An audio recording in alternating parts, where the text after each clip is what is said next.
Welcome to my Spider-Man Across the Spider-Verse spoiler-filled discussion video. If you have not seen the movie, it's time to go see it. It's in theaters now. This is not the video for you. I do advise you to not be spoiled by this movie. Avoid social media.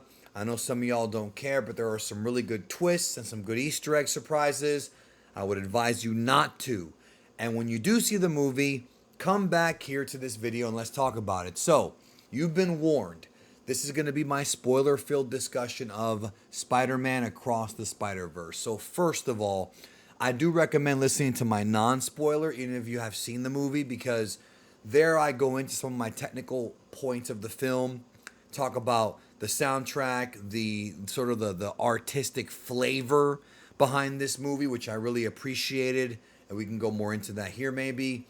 And the performances, because like I mentioned in that video, Oscar Isaac, everyone was great. Everyone was great. Now, we're gonna go into like some of the actual events of the movie and what I thought about it. So I compared it to The Flash, but some of y'all watching this don't want to be spoiled on that, so I can't just like spoil that while talking about this. It wouldn't make me feel right. You know what I mean? It just wouldn't make me feel right. So what I want to discuss is some of the stuff I did not talk about in the spoiler video and some of the plot details. First of all, the first, almost half of the movie being focused on Gwen and then later Miles' story, I like that. They could have switched it around to have Miles open the movie and then Gwen, but I kind of appreciated this more because it shows how Gwen was involved in the Spider Squadron, how she got recruited, and that would set her on the path to reuniting with Miles later in the movie. Like I said, they could have moved the script around to where we catch up with Miles, then we see Gwen join the squadron, then we kind of see her, meeting up with Miles. But I like the way they did it this way because it sort of just follows one character, then the other. And I don't think it hurt the movie that Gwen started it. I know that some folks don't think she can be a lead. I disagree. I think not only is she fit to be the lead here, but based on the cliffhanger that we saw at the end of this movie, she will definitely be the lead in the next one because the at least the first act of Beyond the Spider-Verse is going to have to be about her rescuing or at least helping Miles. That was good stuff. I do really like and appreciate the relationship between her and Captain Stacy and of course Miles and his parents. Like I really like that relationship. I like the ethnic flair of his Puerto Rican mother, with that mixed marriage. I like that the Prowler, his uncle, is still in his memory. I like that later in the movie, the death of Captain Stacy and this idea that in the multiverse not only does a member of his immediate family have to die, like Uncle Ben or, in this case, the Prowler, but also Gwen's dad or a police captain has to also die. Captain Stacy being, of course, the most famous one. And I really marked out when they actually showed the image from the original comic because I've got that. I've got that epic collection too, the death of Captain Stacy. And remember, that was a tragic event in and of itself in the old Spider-Man comics, leading to, of course, Gwen's death in the original story. And I really like how in this movie Gwen has to address that. I love how she's like, in most of these multiverses, I'm the one that dies. And that was a real powerful thing. That was a real powerful moment. I like that a lot. The other thing I was talking to my friends about was Peter B. Parker. That Peter with his daughter, Maybay. Loved it. I love that. I love that we saw Mary Jane. I love that they're kind of cute together. It works. I think that type of stuff works better in animation than it does live action. I think if we see a live action Tobey Maguire holding like, him and Kirsten Dunst baby in his right arm while slinging in his left arm might look a little silly, even though it could also be adorable, right? It just depends. It works better in animation. So that was cool. Really appreciated that.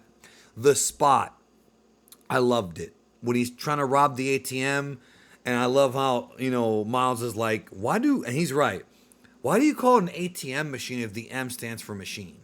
That was phenomenal. everything with Spot and how you threw a bagel at me. Like his whole origin story was classic. I mean, I remember I never read a comic with Spot, but I remember the 1994 Spider-Man cartoon. I remember the episode that he was in. So bringing him back was so refreshing. That was refreshing to see.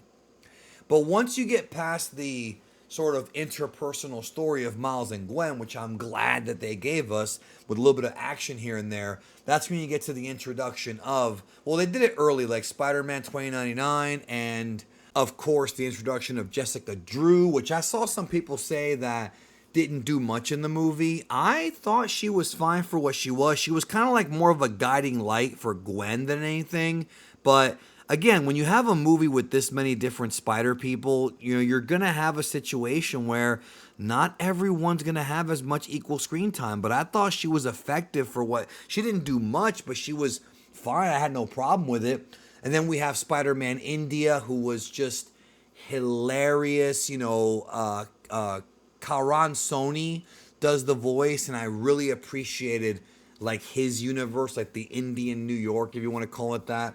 Daniel Kaluuya from Get Out was playing Hobie, aka Spider-Punk, and he was funny in just about anything that he was in. Like, that's one of my favorite new characters introduced. I didn't want to say it in the non-spoiler, but Spider-Punk was freaking awesome, yo. Just great, great, great stuff. And it's funny because Spider-Man 2099, I mean, look, when I was a kid, I remember Spider-Man 2099. I remember not being that interested in him. Right? Cool design, but I wasn't that into him. Now, after seeing this movie, I kind of want to check out that comic run. I kind of want to see what that's all about because, Miguel O'Hara's a really interesting character, yo, way more than I had thought that he would ever be. And then you have, of course, Andy Samberg playing Ben Reilly. Hilarious. Everything he did was hilarious. Love that. We have, of course, Spider-Bite, and that's not all. Jorma Tacone as the Vulture. You realize that Jorma Tacone played the Green Goblin and Peter Parker Spider-Man from the 67 series, and he's back. What a great Easter egg. And then we've got all the extra Spider-Men. There is so much here. Various versions of Spider-Woman. We've got Spider-Therapist, Spider-UK, Spider-Man 2211. We've got Spider-Man from the Insomniac video game, which was freaking, what a mark-out moment. They even showed, like, Green Goblin from the Atari game. Couldn't even believe that. Earth X Spider-Man, Spider-Cat, Spider-Monkey, Spider-Wolf, Spider-Rex, which was freaking... And then they even had Peter Parkar, Spider-Mobile. Like, they really went all out with the Spider references. And I loved how they tapped into the Venomverse for that one scene with the lady who works at the store. I was wondering if they were actually going to have, like, Eddie Brock come in and do something, but that didn't happen. And of course, they showed footage from both Amazing Spider-Man and the Sam Raimi Spider-Man stories of Tobey and Andrew, who I think are going to be integral parts of the next movie. I'll do a predictions video later, or maybe even a stream, but I do think they're going to be an important part of the next movie because this was just a teaser, but seeing like the live action get cut in, and again, I had to avoid talking about this in the non-spoiler, but the live action stuff being cut in with the comic book stuff, being cut in with like the polygon stuff. They even had like the new Spider-Man from the new Spider-Man animated series being cut in with the old animation, which was freaking phenomenal, being cut in with the comic book, like, panels, even from different eras too, different, retellings. There is so much. Like, if you're a hardcore Spider-Man fan, even if you're not, you have to appreciate this. But man, the more you know, there were Spider-Men here I didn't even recognize. There were Spider-Men here that I've only seen once and don't remember their names. I'm not a Spider-Man historian, although he is my favorite Marvel superhero. And probably he is, of any character in comics, I have more Spider-Man comics than anything. I guess maybe you could argue Dragon Ball because I have the entire manga, but I may actually have more Spider-Man than I do Dragon Ball because there's so much more of it. So I have more Spider-Man at home, but most of that stuff is the 80s and 70s runs, which I love, and the 90s runs. That's what I grew up with. And I actually need to get to read. I need to actually read more Miles Morales because there's a reason he's so popular, and this movie captured it. The fact that he is likable, he's got his own problems. He's not quite like Peter Parker, but there are similarities. You know, he's a humble, good guy. Different backstory, different parentage, or I guess guardians. It worked. It worked for me. It worked. I love the fact that J.K. Simmons plays J. Jonah Jameson in every universe, including the Lego Spider-Man. That was, oh man, that popped me.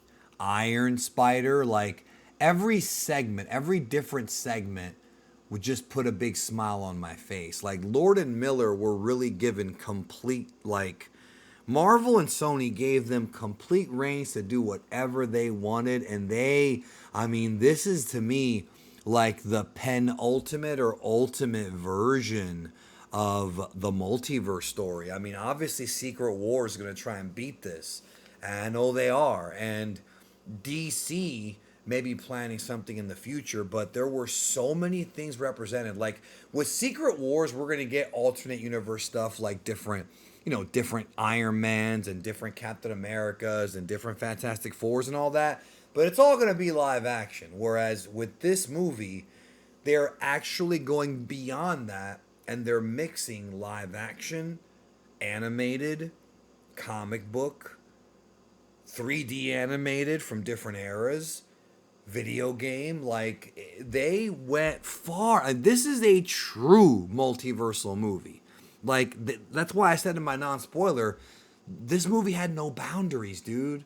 There's no boundaries here, man. Also, I gotta talk about Donald Glover. Childish Gambino, aka Donald Glover, portraying himself as the Prowler Aaron Davis from the MCU Spider-Man Homecoming. I laughed because it was so like unexpected. Like I was like, he didn't need to be there, but yet he was. We knew that he was Aaron Davis in Homecoming, and now we actually see that he becomes the Prowler, or at least it could be a variant, of course. And then the little reference to that 2099 made to like, oh, don't even get me started on Doctor Strange and that one kid. That's another like everything's canon. Everything is canon in this movie. Everything. Every single Spider-Man anything. Any Spider-Man project. There were probably fan-made Spider-Man movies that were canonized in this one.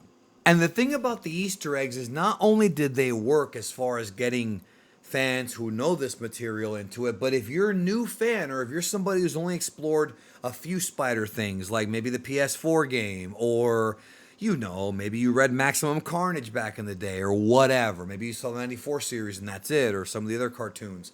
Like, this is going to open up the floodgates for people to check out more Spider-Man stuff. Spider-Man comics are going to be flying off the shelves, right? Spider-Man, like, stories are going to get probably new prints. Spider-Man merchandise. I mean, Spider-Man is the biggest Marvel hero for a reason, undoubtedly.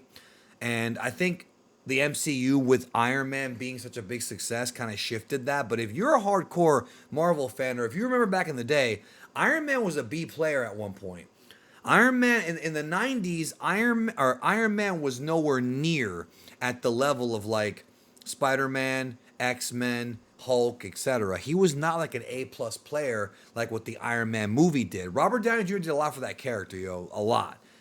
But Spider-Man has always been a seller. And that's why this movie either will make $1 billion, and if it doesn't, it deserves to make $1 billion. If the Super Mario Brothers movie made $1 billion, I don't see how this doesn't, because this may have been a better film. Like, it may have actually been better. I'm just still glowing over how good this movie was.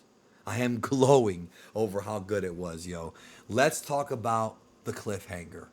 The reveal, when they were going upstairs, I'm thinking, okay, well, obviously the Prowler is going to be probably in league with other villains. I was expecting the Kingpin, right? I don't know about you guys, but I thought, okay, the Kingpin.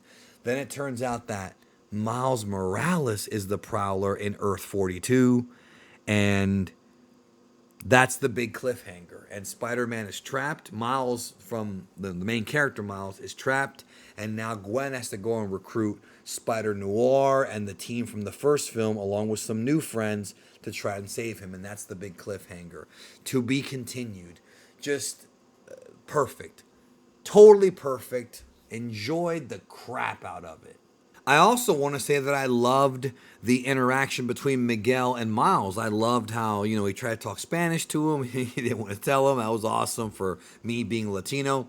I love how he basically tells him, you should not have been Spider-Man. You don't deserve to be Spider-Man. And I think, yes, I think that that's going to go somewhere. I mean, it's unquestionably going to go somewhere because,